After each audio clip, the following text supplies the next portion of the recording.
All right, welcome to another video from the Outdoor Analyst. Boy, I've got a fun one for you today, and I'm kind of taking this in a few different ways. One, it's going to be about hunting knives, kind of what that is to me. It's more along the lines of it's not just a field dressing knife, even though that's something that's very, very important when I consider a hunting knife.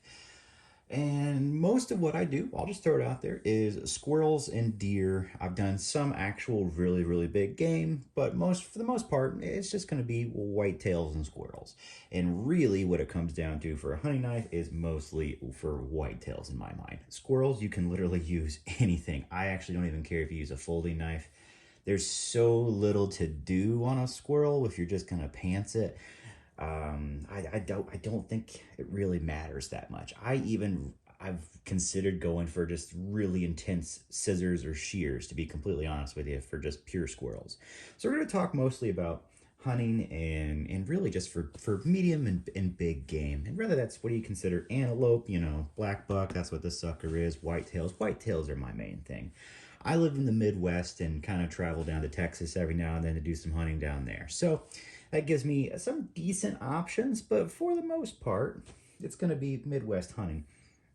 And I'm showing you my main hunting knives for this year, but I'm going to show you what I've done the most with as well, and kind of why I've gone that route. First, I know weirdly enough, I kind of want to talk about handle materials. Now, because I'm in the Midwest and hunting season's going on right now, the weather's not too crazy. Matter of fact, it's actually rather mild. You're not going to get more than barely freezing versus, 70s in the day and anywhere in between. You usually think about, 60-degree weather. In that case, honestly, any handle material is not going to be an issue. But give it literally 2 weeks and the weather can be, well, honestly, 20 degrees in the morning, no problems, raining, snowing, sleeting, and then all of a sudden it can be nice and 50-degree weather at the end of it and have really strange humidity jumps all the way through. So that has really changed my mind on a lot of handle materials. Now this year, I'm just going to show you a few of my ones that I'm going for. These are 2 customs from Jim Coffee that I plan on taking out with me. Really going to be possibly dependent on the weather just because they are gorgeous. I have a Lon Humphrey Mully that I really want to do a deer with. That's number 1 on the list, honestly.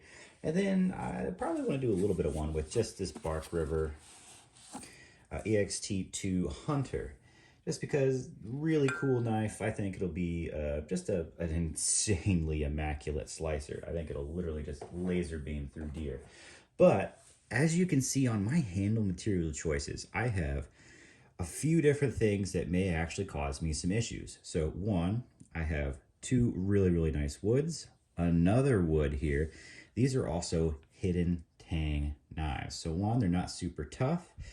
2, their construction may have some issues when it comes down to really intense weather. If there's really wild weather changes, there could be swelling on here. Things could start shrinking. I've had butt caps of knives literally fall off because of the weather changes. So I'm going to say this up front. Sometimes there's something immaculate about a simple handle. 1, this is a full tang knife, so I'm not going to have to worry about that. This is micarta. It's incredibly weather resistant. And this is also kind of feels a little polished because it's Bark River in a nutshell. But it actually gets pretty grippy when it gets wet. It's just not going to be too big of an issue for me. I love it. It's very durable. It's not going to change in the weather. This is another full tang, but it does have wooden scales. So these may swell a little bit. They may change a little bit depending on how crazy the weather gets. Not too worried about this one, to be honest with you. I am a little more worried about these. These are going to be more along the lines of fair weather knives for me. Because I know when weather gets crazy, and crazy in the Midwest literally means humidity's jumping, pressure's jumping, and when you're dealing with natural materials, they can swell, they can shrink, things can start popping. Literally, your knife can have issues. So if you're going to take one of something really nice as your main knife, bring something else as a backup that is completely weather resistant. These are going to be my 4 main ones. I love these knives, and I know they're going to be really awesome. Why I've chosen them is because they all have very similar blade profiles. These are going to be drop point, very, very drop point. This comes down to a fairly thin convex edge. It's going to do great.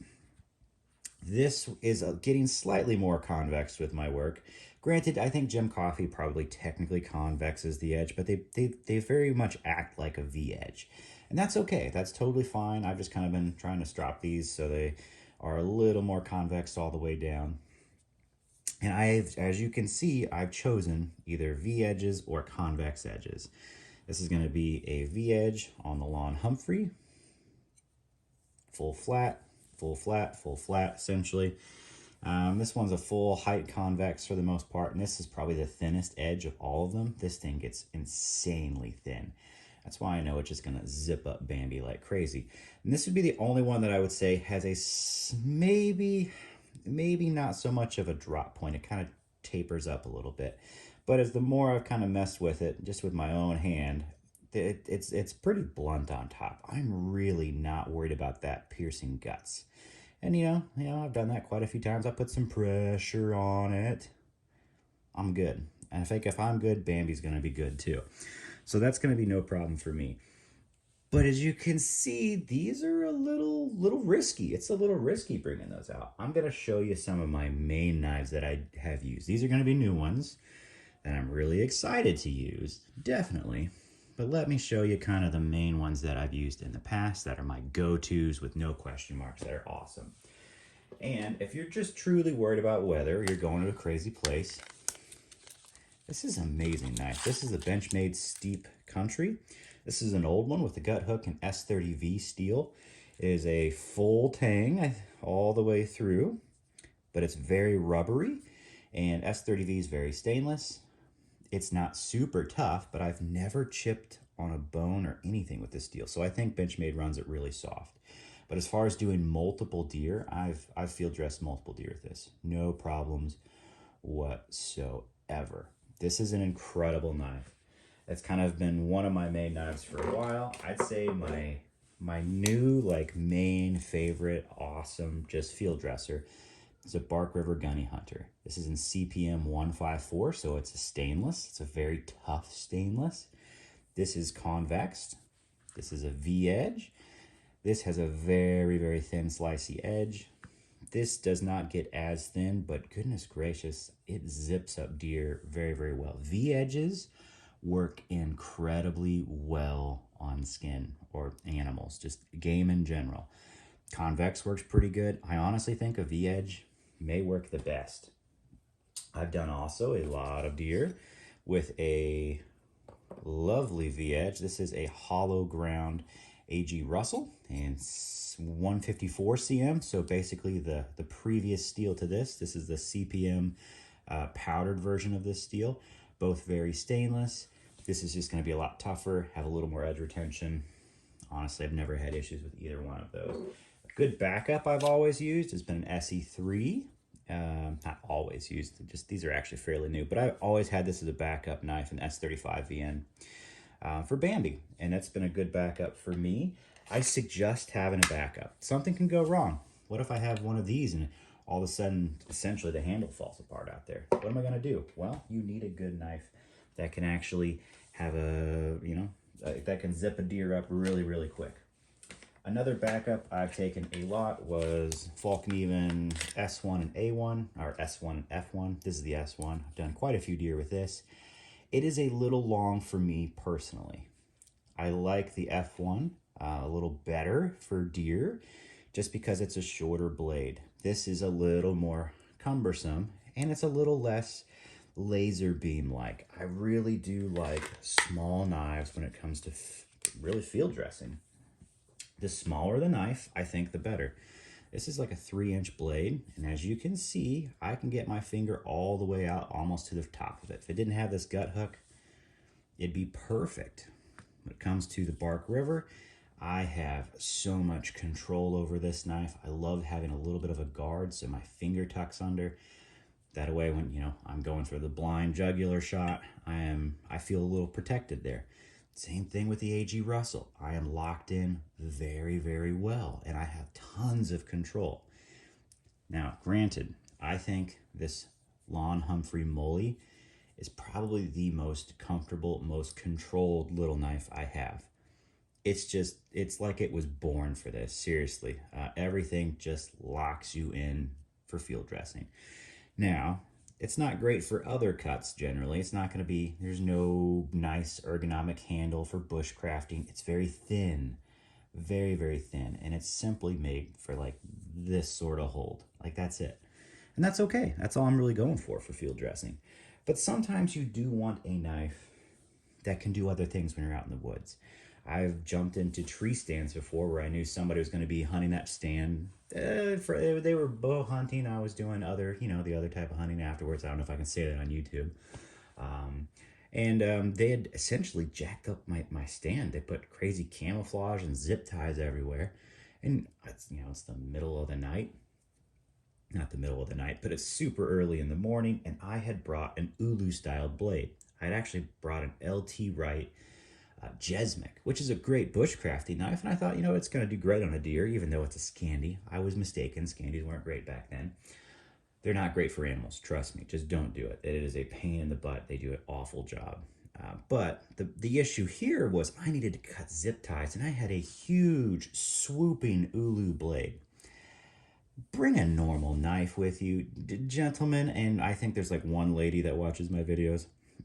You want something that can act as a normal knife for other situations that you may be in, for popping zip ties, for getting weird stuff out of the way. If you get caught in sticker bushes and you don't want to be the noisiest human being in the world, pull out a knife and zip it. Try not to bring something very, very weird to the table. That's my main suggestion, and I would also suggest bringing at least a knife that's good with the elements. These are micarta. This is rubber. Have your backup knife be pretty much just bomb proof. Another great one is a Bark River Canadian LT. This is an awesome knife. This is CPM 3V. Comes down to a real nice thin edge here. This is a great hunting knife, that's for sure. The finger grooves are meant to lock you in. It feels like a laser beam. This is about a 4-inch blade, and I'm gonna say that is the largest I suggest for regular, medium to not large game. You don't need a big knife. Honestly, you can do everything with something this small. No problem. You can do a moose with something this small. No problem whatsoever. Now, I will say this before you go out. Remember to sharpen and hone your knife. Whether that's with a strop, whether that's with some ceramic rods or diamond stones. Don't go out with a dull knife. Double check them. Make sure that you're gonna be using a very, very sharp knife. Why? Because I made a mistake going out with this knife without sharpening it once. And it did not do well, and I was freaking out. Luckily, I had a backup, and that's why you bring backup knives, just in case something like that happens. Or you somehow lose a knife. I mean, anything can happen. When people get really hyped up hunting, especially after a successful hunt, sometimes people just can't handle the adrenaline. They lose their minds. They get a little shaky. People handle things very, very, very interesting. That's for sure. I'm keep my cool and enjoy life until the job is done. Then I feel great about it. But until I'm done field dressing and dragging deer out, you gotta stay focused. It's work to do. That's when the work begins. And in some states in the Midwest, there's no quartering deer. There's no quartering animals. You have to literally drag it out. So if you're deep in the woods or deep in fields, depending on where you're at, that can be, if you've ever dragged a deer 600 yards through a clay field when it's soppy and clay and the weather wasn't gonna change and you were just gonna lose that deer if you didn't do it, that will be the workout of your life. At one point, I pulled a 176-pound deer. That was after all field dressing and after being sprayed off. Yeah, like 600 yards through a clay field. You know how long that took?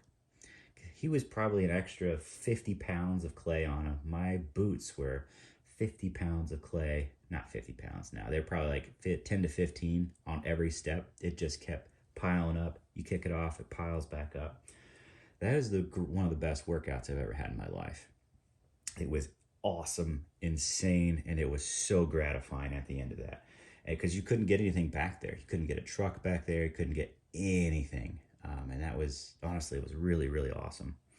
So you got to think about things like that. You can have some really difficult situations that you're in, or you can even get injured out there. I've been severely injured deer hunting before, and I had a massive sprain. I thought I'm lucky I didn't break my leg. I was actually just tracing a deer. After the deed was done, I was tracking it. Went through a part of a field and it just gave way, and I ended up falling or having my right leg go 2 feet down, just a straight into the dirt, through the mud, just broke through. I guess there was a tunnel or a waterway through there, and I thought I broke my leg right there. Actually, it was way more than 2 feet. That was like a 3 foot just fall, and I totally thought I broke my leg. Luckily, it was just a massive sprain, and I was able to get out. But I was even the individuals that were out there to rescue me were not answering their phones. So what happens at that point? It was one of the worst walkbacks of my life. It was very, very painful. I wish it would have actually broken, honestly. It would have been a much better recovery than the sprain that happened. It was a massive sprain. So yeah, what if I wasn't super close? At that point, I was a couple miles away. I was able to get myself, make a walking stick, get back to where I needed to be. What if I wasn't? What if I had to stay there overnight? That's why sometimes it's nice to have a knife that can kind of be multi-purpose and get you into different situations. Do you need to make a walking stick? Do you have to get a fire to survive that night? The weather could be, 20 degrees and freezing, snowing, rain, sleeting where I'm at. So you kind of need to have that process of, worst case scenarios, there, because they could happen. So keep that in mind. Sometimes a knife is a little bit more than just a field dresser. Granted, if you want it to be immaculate at that job, this is going to be field dresser number 1, and then probably one of these number 2, 3, and then I'll probably do a little bit with that one this year as well. But having a good knife is very important, and having it fairly well task oriented is also very important. Get a good blade that's not super big, not super long. I really like a 3-inch to max 4-inch blade, to be honest with you. Make sure it's ideally either a V-edge or a convex, or a hollow ground. They all work really well. Just don't do a Scandi. A Scandi will absolutely screw you. They are terrible at game processing. So be a little, be a little selective, be a little picky. You don't need to go all out. Honestly, I think the Master Hunter from Cold Steel is a great choice, absolute great choice. Also, the rubber will be very warm when it's freezing cold. If you've ever field dressed and you're using either just, you're not using gloves, you may be using, rubber gloves, like surgical gloves, just to protect yourself from, any nastiness that's happening or any infections, because you may get cut. But your hands are going to be cold if it's cold out. If it's 20 degrees, guess what? You're doing it like this. And rubber is actually very, very comfortable. I like micarta as well. Wood works pretty good, but if don't get a knife that there's lots of steel showing, or it's very proud, because it's going to be cold. That's why I really do like this little Benchmade. And it helps you really zip up stuff fast because it's warm to the touch. So when you're really, really freezing, it does help. Master Hunter is a great way to go. SE3 would be another good way to go. And like they're stainless, I really would go stainless on this. Not all of these are stainless by any means, but it is nice not to have to worry about blood and guts afterwards when you're cleaning them up. Keep an eye out on sheaths. If you're using a leather sheath, a lot of these are leather sheaths, don't put a bloody knife back into there. Bring some water, bring some paper towels or something to clean it up so your sheath doesn't absorb blood, guts. That's just kind of nasty. It's also really, really tough to clean out of there too. So keep that in mind. Kydex plastic does a really good job. Can you field dress with a Mora if you needed something cheap? Yes. These are thin enough that they're not super Scandi-esh, but I'd still prefer a regular V-edge over like a Mora. Maybe even pick up a cheap buck, like a buck woodsman or something like that. I don't like the clip point on these because they swoop up too much and they give too much of a possibility to hit guts, but this does work. Something like this works well. Nice and short, nice and small, very controllable. You do not need a large knife to field dress. Please do not go down that route. Somebody tells you the Buck 119 is the most classic, best hunting field dressing knife in the world. You literally know they are terrible at what they're talking about. So get something smaller. This is very unwieldy. And don't forget to bring a saw if you're doing deer. You'll want a saw for the pelvic bone. Most people go that route. I think it's the easiest way to field dress in the Midwest. So yeah, don't forget to bring a little handsaw. Nothing fancy. I literally bring a $10, what do I have? Oh, Fiskars right now. I've used that little Fiskars, folding saw for years on bones. And I've had no issues with it whatsoever. I'm pretty sure it's a wood saw. Are there better options? I'm sure there are. But I just, it works for me. And I prefer to spend my money on cool knives, I think, than saws. But that's just my own personal preference. Okay, I hope this was fun. I love this time of year. I get a kick out of just having excellent knives to field dress with that will do an immaculate job. I think it's not my favorite thing to do, to be completely honest with you. I don't like field dressing that much. It's kind of gross, kind of nasty. I'm not a surgeon. I don't enjoy that sort of thing. So I really like highly efficient knives that do that job incredibly well. Everyone on the table here will do it awesomely. Don't be afraid to use a V-edge. I think they may actually be the best field dressing grind. I think they just are. That's why I'm very, very excited for this Lon Humphrey. I think it's going to be excellent. It's going to be excellent. Absolutely. Can't wait to use that. Pretty excited to use this one, to be honest with you. I think it's got a little bit more of a drop, a little bit more belly than this one. So it's going to be a really immaculate one. And I just know this edge is so good and so thin. It's going to zip up deer like crazy. So, I gotta max out here. I gotta get my tag limit this year to have a good amount of time and enjoy it. Enjoy it as much as you can. Field dressing's kind of gross. But I can use these knives, really not this one so much, but all of these will also pull dual purpose for me if I need them to use them as a real knife, not just a field dresser. That's why I'm going to have a backup when I take this. All right, I hope this was fun. If you've never gone field dressing before, never gone hunting, and you've never gotten anything, don't be afraid. Just dive right in. And also, don't be afraid to pull out a YouTube video out in the middle of the woods. Like, you got to do what you got to do. Get the job done. And if that gives you more confidence while you're doing it, yeah, go for it. Don't feel like you're in any way, shape, or form, less of a hunter because if this is your first time field dressing. You're learning, because a lot of times you hunt alone. If that's your first time, then great. Make sure that you have some signal out there so you can field dress, or download that video so you can watch it as you're going, or midway through, or at the beginning, that sort of thing. Because, there's a lot to it, and you want to have confidence. If you don't have it, then great. Learn as you go. I think that's just fine. Have an awesome time out there. Like, subscribe. I know this is a weird, interesting, and a little bit weird video, but there's a lot when it comes to knives. Having a really good handle material, having a really good blade grind can make that process go super simple for you. But I also don't want you to be fooled into bringing a super nice, really complicated handled knife and having it fail on you, because I've had them fail. So sometimes it's good to just bring something a little more basic. Something like the Cold Steel Master Hunter. It's got a Kydex sheath. It's CPM 3V. You're not going to break it on anything, and it's got a rubber handle. Should this be one of the best knives out there for the process? Yeah, it's pretty darn good. But I like to kind of go a little bit crazy with my field dressing, as you can see. So I'm not saying this is the super right way to go for everyone, but I sure as heck love it. All right, like, subscribe, and I will catch you on the next one.